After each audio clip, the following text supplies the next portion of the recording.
Today we're talking to Madeleine Looye and Leslie Moffat from Eyes on Animals. Eyes on Animals is an animal welfare organization based in the Netherlands, and they want to reduce the suffering of animals as much as possible during transport and slaughter. And I'm going to start off with the first question, because when you say farm animals, I'm going to ask you this, Leslie. People don't have an idea like farm animal, they're chicken and cows, but what the life looks like of a farm animal. Yeah, well, it depends on which country it's in. But for Holland, for example, we still have a lot of intensive farms here. So most farm animals still don't go outside, or only outside in the summer months for a few hours. And unfortunately, a lot are transported at least twice in their life. So they're born in one location, fatten on another, and then eventually transported on to be slaughtered. And sometimes these journeys are incredibly long. And what is the lifespan? Like, how old does a chicken get in Holland? A broiler chicken? Yeah. Or a spent hen. A spent hen becomes, usually gets slaughtered when she's around 16 to 18 months of age. Mm-hmm. And here in Holland, there's been a lot of progress for the welfare of hens, laying hens, during their life. So most have access to the outdoors, or at least have access beyond a cage. Cages are now becoming forbidden. But the catching of the birds is the same, regardless of what kind of label eggs you buy. So normally birds are picked up 3 to 4 per hand, upside down, and then very roughly thrown into crates or containers. And that's a project that we'll tell you later about. We're trying to improve the catching and transport of laying hens. And okay, Eyes on Animals, you started it in 2008. What does Eyes on Animals do? Well, we gave it the name Eyes on Animals because we thought the biggest welfare concern we had is that no one was taking the time to really look at animals and say, hey, how are you? Are you okay? And if you observe animal behavior, you often can see that an animal is performing stereotypic behavior because she's bored, or he's bored, he doesn't have enough to do, or is lonely, or is sick. So our job was simply to witness what are animals experiencing on the farms, but mainly at the moment they leave the farm, when they go for transport to slaughter. Because sometimes these journeys are incredibly long and no one really knows what happens to them after they leave the farm. Many farmers don't even know what happens to them. We've been in Turkey where we've seen Austrian cattle being slaughtered, and the Austrian farmers are really upset when they see how the animals are being slaughtered that they raised for so many years, eventually in Turkey. So our job is to witness what happens and to tell people what's happening to them. And at the same time, while we witness problems, we try to train people to do things differently, try to encourage new ways of farming, new ways of transporting. So that's our job. And for the past like 12 years, what are the biggest issues in Holland, and what have you solved? Do you want to answer that? Yeah, that's fine. One of the projects where we are busy with is a project on heat stress in animals. And that is really a problem during transport. The summers are getting hotter and hotter, longer also. So, for example, already now it's extremely hot outside. And when animals are in a truck, the temperature, but also the moisture is building inside. And that is especially a problem when they arrive at the slaughterhouse. Often trucks cannot unload immediately, so animals are stuck inside a truck. And in a truck, it gets like it becomes like a sauna, and it's really extremely hot. And a lot of animals we have, they are bred to become big in a really short time. So that makes them also really sensitive for heat stress. So when they are stuck inside a truck in front of a slaughterhouse because they cannot unload immediately, and then you see a lot of suffering of animals. Yeah, and I remember that last year there was a big issue, because last year it was extremely hot. Yeah. And I remember your organization was also fighting because the rules there are European laws for this, but they're not being followed. And you also want to lower the temperature at which you can still transport animals. You want to lower that, but has it changed since last year? Well, yes, we have worked with a few slaughterhouses now. That, for example, bought like very big mobile fence that at least when the animals cannot be unloaded, then they have fence next to the truck that gives some ventilation. We also convinced a few slaughterhouses to build like a roofed area, so there is at least shade. But yeah, one of the biggest problems is that many slaughterhouses in the Netherlands, they have become bigger. They have the slaughter capacity increased, but the waiting areas inside the slaughterhouse are not increased too. So they stay the same size. So that means that the waiting lines in front of slaughterhouses have become longer. So that is really a problem. So we are now like trying to stimulate slaughterhouses to make bigger larages for the animals so they can be unloaded immediately. And how do you do it? You just go to slaughterhouses and you say, we're from Ice on Animals and we have some advice?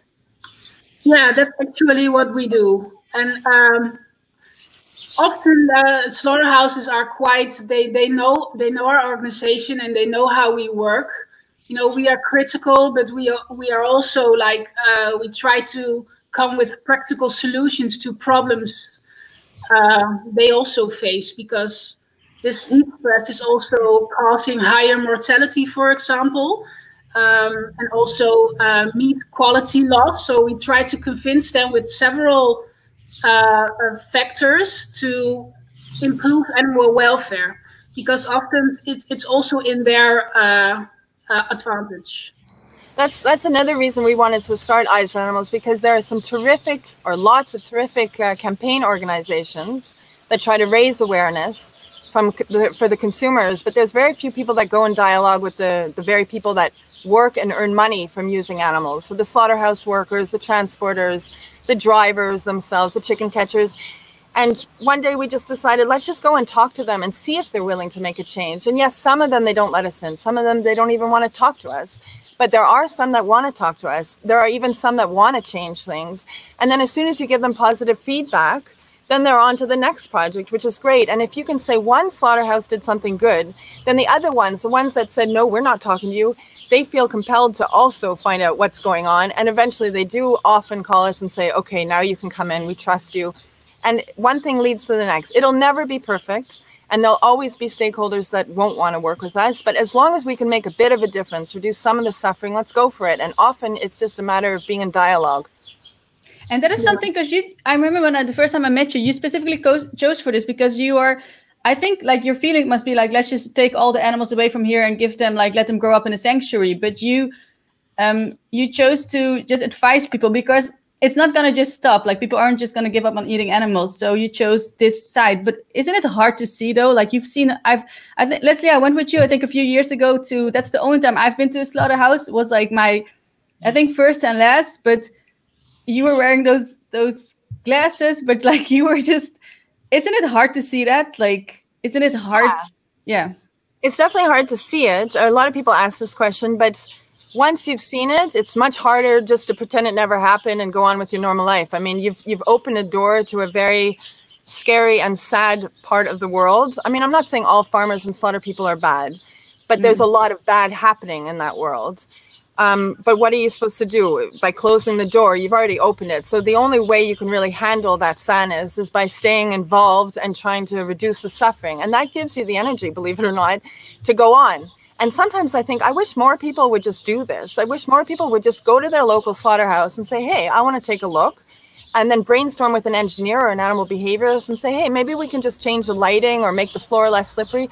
You can already achieve so much. And that's where the animals benefit. They're not going to benefit from us feeling sorry for ourselves and crying. I know it's normal to cry. It's very emotional, this work. But in the end, it's the animals that are suffering. It's not us. So you have to remember that.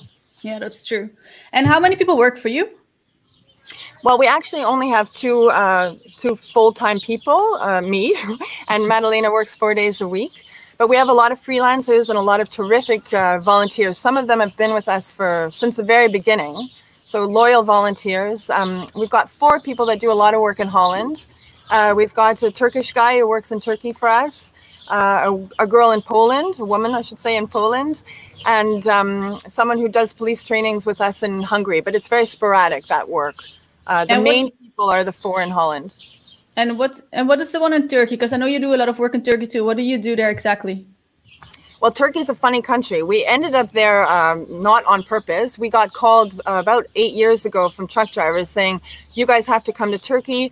The border is open. Europe is sending tons of live animals here. And the waiting lines were just horrible. Some animals were stuck on the trucks for over a week. There were many, many deaths. So we went there to figure out what's going on. And in the summer, it's just unbelievable.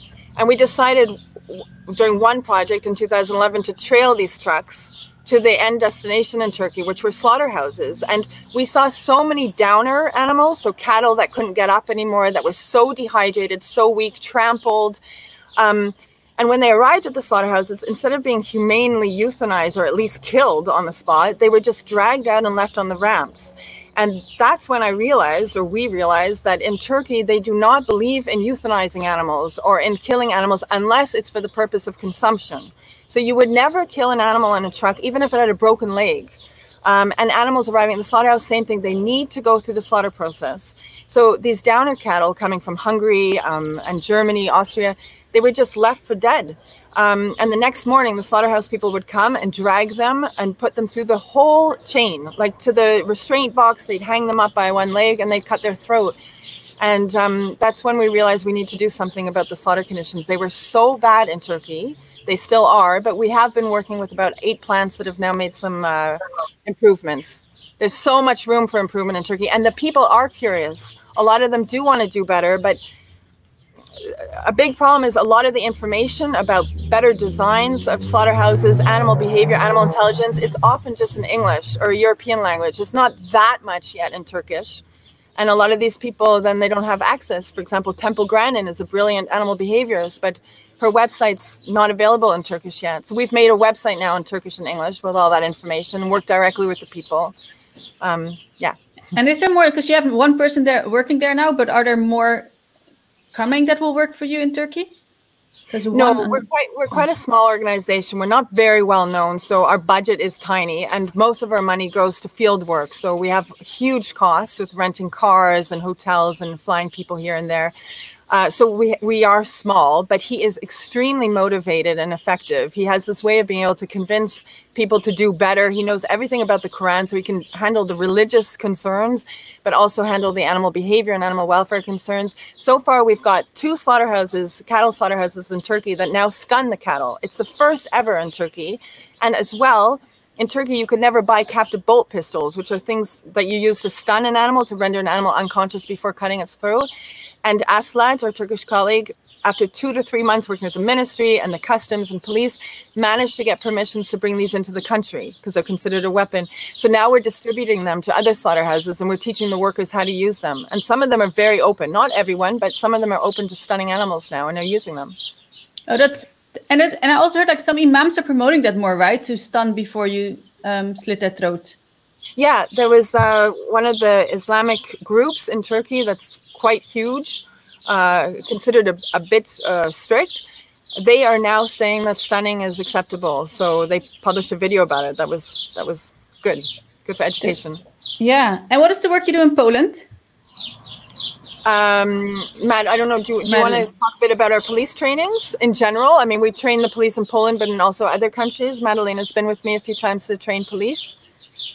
Yeah, do you want me to say something about it? Yeah, please. Sure. Yeah. Okay. Yeah, so we do a lot of police trainings because in the Netherlands you have like veterinarians who also do road inspections, but in a lot of other countries you don't have those inspectors on the road. So, for example, if a truck with laying hens goes to Poland, there is almost no inspection because often the inspectors, they are not specialized in animal behavior, animal welfare, and animal legislation. So that is why we started training them. The police. So, yeah, the police, yeah. So we start training them in Belgium, but also in Poland and in other countries. Yeah, to make the law enforcement and checks of regulation happen more often. But also make it of a better quality, so that they really see, okay, when is an animal in needs, and when can I act upon it, and where do I have to pay attention to? All that kind of things we teach them. And yeah, it really makes a difference, because then we are, of course, with more inspectors, more eyes on the animals, like in several countries. And is there a punishment for those things? Like, what is if a truck driver is found and he's treating his animals like there's not enough water, or what happens then? Yeah, that's a big problem in Europe. The legislation protecting animals during transport is EU-wide. All member states have to respect the same rules. But the sanctioning systems differ from member state to member state. So the sanction in Holland for not having water will be different than the sanction in Austria, and that'll also be different from Bulgaria. And the difference is so vast. Like, I used to work a lot in France, and the highest fine is 90 euros. So if you don't have a water system, you pay 90 euros. And in Italy, it's at the time, I don't know what it is now, but it was about 1,300 euros. And in other countries, you lose your license quite quickly if you've done something bad, maybe once or twice. So in Holland, I think it's 3 times, then you can lose your license. But then there are other things in Holland that if you don't do, you get off. What do you say in English? You get off, even if you did it, because it's just your first time, right? So it varies so much, to the point that some drivers even avoid certain countries or purposely go to certain countries, go through certain countries because of the sanctioning systems. Oh yeah, because then they drive around the country because it's like too strict there, and they just drive around that. Yeah, we heard that was often happening with Austria, that transporters were avoiding Austria because there were a lot of inspectors on the road there, like Madeleine was telling, specific inspectors like we have in Holland with the NVA that go around and all night just check on trucks. And is it how many trucks like leave or are driving around at the moment? Like now, okay, we're in coronavirus time, but how many trucks, like how many animals are being transported in Europe daily? Do you know? Yeah, maybe I can start with this, but Matt, fill me in. Right now with the corona, we're not experts on it because we ourselves have not been able to go in the field that much. So we've been in the field recently, but only in Holland. It's too difficult for us to get across the border. So we haven't trailed any long distance trucks. We're just reading the official information that the NVA publishes. There are countries where we've heard there's long waiting lines. I know the waiting line to Poland was very long at the beginning, the first few days, but apparently it's been solved now with green lanes, they call it. But in Holland, we're still seeing a lot of livestock trucks, but there are some industries that have been affected. The veal industry here in Holland has had to reduce the import of live calves. Normally, Holland imports a huge number of calves from Belgium, Germany, even Ireland, Poland, Lithuania. But now their own calves, the unwanted calves in their dairy industry in Holland, is almost enough, because the veal that we produce in Holland, we're huge veal producers in Holland, 95% doesn't even get consumed in Holland, but is exported to the countries that had severe lockdown, like France, Italy, Spain, and Greece. So those countries were closed, and all of a sudden the Dutch calf slaughterhouses didn't want to slaughter so many calves because they had no place to send the meat to. So we heard stories that veal farmers here in Holland were stressed, saying, oh, my animals are getting older, I have no space for them, I want to slaughter them because the new ones are coming, but the slaughterhouse doesn't want to take so many anymore. And Madeleine and I, we were just inspecting the transport of goat kids. So the unwanted male kids of dairy goat farms. And again, the goat meat is rarely consumed in Holland. It was consumed in Portugal, Greece, I think also in Italy, Ahmed. But those, but those markets were also on lockdown. So they've had a huge problem. They're now sending their goats even younger than normal, down to 7 days of age for slaughter. And they're going to pet food, I think, most of them now. Yeah. And you just mentioned something about, because that's something which I learned a while ago about Holland, but fuel, because I saw that you were part of the undercover investigation for calves. You said it right, like unwanted calves, or males are unwanted, and they go from Ireland via France and from France to Holland. But I saw a video where they're just babies still, and they're treated horribly to end up in Holland, to be put in a small place, a lot of food in them, and then they're killed at 1, I think. But why is that still such a huge business for? Is it just a financial thing for that Holland does this? Because I was shocked that not even in Holland the meat is being eaten. It goes abroad a lot, but we're still part of such a cruel system. Yeah. I think Holland has become like a specialist in fattening calves in a way, in a really cheap way. So we managed to fatten these calves without a lot of cost. So it's really intensive. So those farms, they are really intensive, because the fattening is so intensive and so built on yeah, how do you say it? Sorry, I don't really know. Efficient, really efficient. Yeah, exactly. It is efficient, but it also means that there's no quality of life for the calves. So for pigs, we always talk, for example, about enrichment. But for calves that age young are also really curious, and they are imported from Ireland, and they are placed in a pen here that is totally barren. The floors are of cement or wood, and their life is like totally boring, and it's really sad. It's not only the transport, but only their life after that long transport. And you know what I think? So I just wanted to add, I think they get away with it because most of the consumers of veal are not in Holland. Of course. So there's no like pressure from abroad. Like people in Spain or France, they just think, oh, I'm eating veal from Holland. You know, like I'm eating steak from Argentina. They have this imagination that it must be good. It's from a northern culture. It's all organized properly.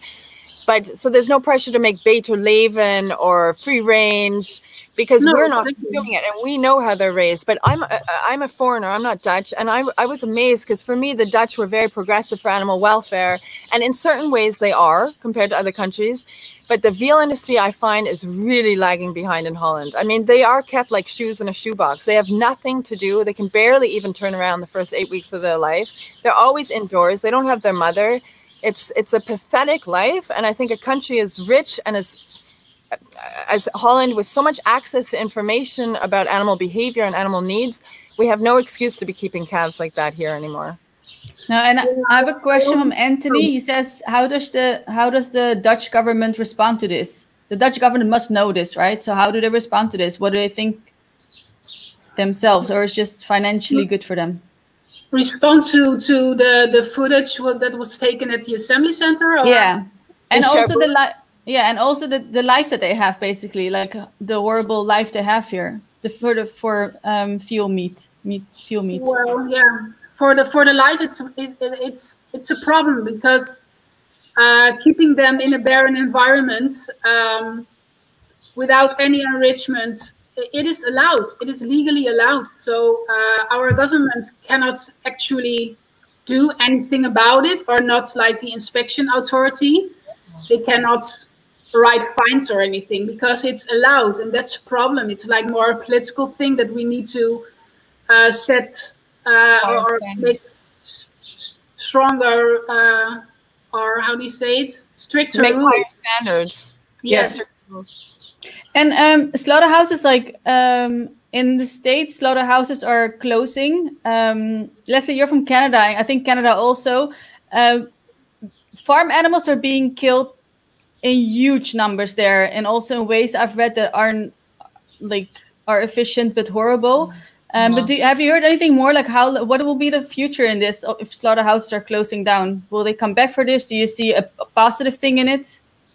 Yeah, I want to answer that. I just thought maybe that guy Anthony, he was also probably questioning about how the Dutch government responded to the abuse of the unweaned calves when they came through the Cherbourg station, a control post. Yeah. And I wanted to respond to that because we did write to them. We haven't received an official response yet. But we do know that the Dutch government has been working for many years on improving the welfare of unweaned calves during transport. So our opinion is if an animal is so young and is still dependent on milk, they should never be allowed on long distance journeys because you cannot feed them on board of a truck. You can't put milk in the water system. And they really are so tired and dehydrated by the time they arrive because some of them are already on the truck for 10 hours before they get on the ferry. The ferry is 18 hours. It's like 28 hours. Without any nutrition by the time they arrive at the control post. But in any case, I know that they condemn the handling of the calves in the control post, but I also know it's our second year filming this. And so if they really want to make a difference, they need to do more. The French authorities, the Irish, and the Dutch, because the abuse of these animals is still going on in the control posts. But on your next question, yes, in Canada, the problem, a little bit like Holland, is that the slaughterhouses are so centralized. You used to have small slaughterhouses in almost every small town. Now in Canada, most of the meat, I think over 85% of the meat is coming from 4 meat companies. So if one gets corona and has to shut its plants down, what do you do with the 25% of the animals that normally get slaughtered there?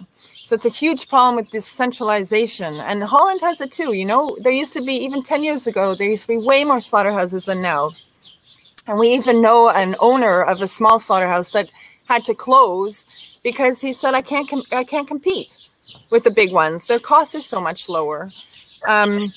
In Holland, what we've heard very recently is that a big slaughterhouse in Groenlo had to close. Where the animals are now being slaughtered, I don't know. But Madalena mentioned that there's long waiting lines in the summer, that's a problem, heat stress. Mm-hmm. I'm worried that this summer we're going to see even longer waiting lines if more and more slaughterhouses close here. Because it means the few slaughterhouses that are still open are going to have to take even more animals because you can't leave them on the farm. That's even worse for their welfare. They grow, they get too large for their pens. But do you think this, like, if you look globally, I think this, like, maybe it's too broad of a question, but people are like more conscious about eating meat, about they're thinking more and more about it. But like things like if slaughterhouses, if they go bankrupt, then you have less slaughterhouses, bigger lines in front of it. But do you think overall it's a good thing for animals that this is happening, or it's a bad thing? Yeah, Matt, you and I, we were talking about that in the car today. What do you think, Matt? It's hard to know yet, but yeah, it's really difficult to say because, of course, you have the problems now with mass culling of animals, which is, of course, a really big animal concern. We're really worried about. But on the other hand, you do see that people are now more motivated to buy locally and to really think about what they are consuming and how it is produced and what the risks are. And I think that this coronavirus makes people more aware of what happened with the foods that they produced and what the risks are. So it has like advantages and disadvantages. Yeah, I agree with you, Matt. It's not a black and white story. And what are the future Eyes of Animals? What are for this year like your biggest points you're going to focus on for the summer? Heat stress is one, I think. Yes, heat stress, and we Leslie already mentioned it. We are busy with projects on the male kids. So the male the goat kids. Yeah, the goat kids. The unwanted products of the dairy industry. We are now busy with it in the Netherlands. We are getting more into their welfare. One of the problems is that, maybe I should explain a little bit this project. Yeah, please. Because it started with us inspecting a farm in the south of the Netherlands, where we saw a lot of dead and very sick goat kids. It was a fattening farm. So before all those goat kids that are not useful for producing milk, they were sent to a fattening farm, and there they were fattened for a few weeks.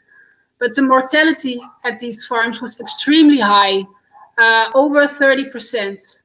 So because of this high mortality and also other stricter rules, these fattening farms were closed down. And what happens now is that these young kids, they are just born, and after 1 week, they are now sent to slaughterhouses in the Netherlands, or they are fattened at the dairy goat farm. But this is quite a concern, because at the dairy goat farm, it is a little bit the same problem as with the calves from the dairy industry. They are not like a very valued product, because no one eats their meat. So it's not the focus of the farmer to pay a lot of attention on these little kids. because they don't earn anything with it. So their focus is on the dairy goats and not on the little kids, and that makes it and therefore it is the care for these little kids on those farms is quite a concern of us. So we are now busy with inspecting those farms to see how the conditions are for those kids. 2, we are checking on those transports of those little kids. And 3, we are also checking on the slaughter of these kids. So we are doing a research on the welfare of these unwanted products of the dairy industry. And what is the solution for that then? Would it be what is the solution? They're unwanted, so what happens to their meat if they kill them? Well, for now, it goes to the pet food industry. That is what we know, but actually it's not really known what happens with the meat, because a part of it is sent to South Europe, where it's consumed a little bit. A part is sent to pet food, but there's also a big part where we don't know where it ends up. So that is interesting in itself. And we are now talking with farmers, we are talking with transporters, handlers, about what is the solution. We do think that the dairy farmer, he is the one responsible for the kids, because he can make a lot of money because of these kids being born. Because when kids are born, of course, the dairy goat is producing milk. So he should also therefore be responsible for the quality of life of those kids. Yeah. They should be calculated in his production. It shouldn't just be, I'm producing cheese and milk and the rest is not my issue or not my concern. If you're going to produce dairy, you have to be responsible for the quality of life for all of your animals, also the ones that are not producing milk. But yeah, the solution, Mad, we were talking about that a lot with our colleagues as well. At the moment, we don't know if there's a solution. It's not so easy to keep the kids in the herd with the mother. Like with cattle dairy farmers, it's easier because they're not so big yet. And not all of the cows are giving birth at the same time. But some of these goat farms are quite huge. And normally they give birth all relatively at the same time. So how do you control that kid drank from its mother, that kid did too? And it's more difficult. And they need to get the colostrum, the first milk. But apparently some goat farmers have done it. And we want to talk with them more and find out, is it realistic to demand this in the future? Or can we at least label their products so that you and I as consumers can choose farmers that are taking responsibility for the welfare of their kids and keeping the kids in the herd? But maybe it's not that practical. And maybe we have to rethink, if we as a culture that doesn't eat goat meat, should we be drinking goat milk and eating goat cheese? Because it's not right to produce life that's unwanted. That's totally disrespectful. So, and some people have decided, let's just go vegan. I mean, we still do believe that the future should be much more plant-based, because every system that we've investigated, even if the farmer is really good, and there are some good farmers, but there's a lot of inherent problems that we just can't solve. So if we can eat without killing animals, if it's possible, I think everyone would want that. As long as we keep the farmers producing food and everyone has jobs and can stay healthy, why not? Yeah, I agree with you completely. So I'm going to end on that note. Okay, that's easy. No, because I think like when it comes to farmer, you just said something really great, which is true, I think. Like even a farmer who does everything great, animals are still kind of products, like they have an end use, right? That's how every farm animal is. There's an end, they're a product for someone to eat. So it becomes really difficult to find the best system in it, I think. Yeah. But like you just said with milk, that maybe you put a label on it. Yeah, that would be something good, that people think more consciously about it. And we really want to encourage some. Maybe we can end on for our side on that note is, if you're a consumer of animal products, find out about the animal welfare. Buy products where there's higher welfare standards. Bater Leven, 3-star, for example, or Kipster and Rondeal eggs. They're the two companies that have switched to more ethical ways of catching hens. Find out about them, support them, because that's the only way you're going to direct the industry in the right direction. And also buy locally, because then you know yourself what is happening on the farm. No?